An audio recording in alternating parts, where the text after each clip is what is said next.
దేవుడు అసలు టైం అనేది మరి స్టార్ట్ కాక మునుపు, ఈ భూమి సృష్టించబడక మునుపు, మనందరం ఈ లోకంలో ఎగ్జిస్టెన్స్లోకి రాక మునుపే దేవుడు ఉన్నాడు. He is not limited by time and at the same time he is not limited by space. దేవుడు ఈ సమయంలో ఇక్కడ ఉంటారు, ఇంకా ఈ ప్రపంచంలో అన్ని ప్రాంతాల్లో ఉన్న అందరినీ కూడా ఆయన చూస్తూ ఉన్నాడు.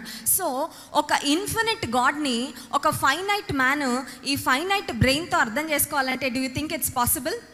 చాలాసార్లు మనం అనుకుంటాము, దేవుణ్ణి ఎలాగైనా రీచ్ అవ్వాలి, దేవుణ్ణి ప్రసన్నం చేసుకోవాలి, దేవుడి ఫేవర్ పొందుకోవాలని చాలామంది చాలా ప్రాంతాలకు వెళ్ళి చాలా ప్రయాసపడుతూ ఉంటారు. కానీ ఒకటి గుర్తుపెట్టుకోవాలి, దేవుడే మనిషిగా దిగి రాకపోయింటే మనిషికి అసలు దేవుడు అంటే ఏంటో కూడా కనీసం అర్థమై ఉండేది కాదు. Because we are finite. మనకున్న జ్ఞానము, మనకున్న మేధస్సు చాలా తక్కువ.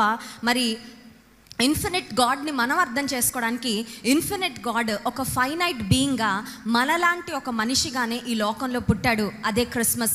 క్రిస్మస్ అంటే అర్థం ఏంటంటే, క్రిస్మస్ అనే మాట క్రిస్టోస్ మాసే అనే 2 పదాల నుంచి వచ్చింది. దానికి అర్థము క్రీస్తును ఆరాధించడం, వర్షిపింగ్ జీసస్.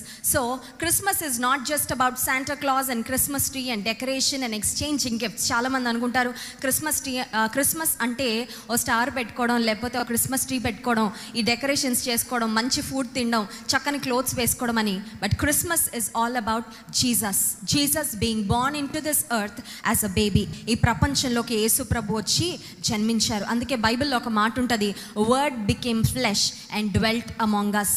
శబ్ద బ్రహ్మము అయిన దేవుడు, మాట వాక్కు అయిన దేవుడు ఈ భూలోకానికి ఒక మనిషిగా రక్త మాంసాల్లో తన్ను తాను కుదించుకొని ఈ భూలోకానికి వచ్చారు. యేసుక్రీస్తు ప్రభు, Jesus Christ is a historical figure.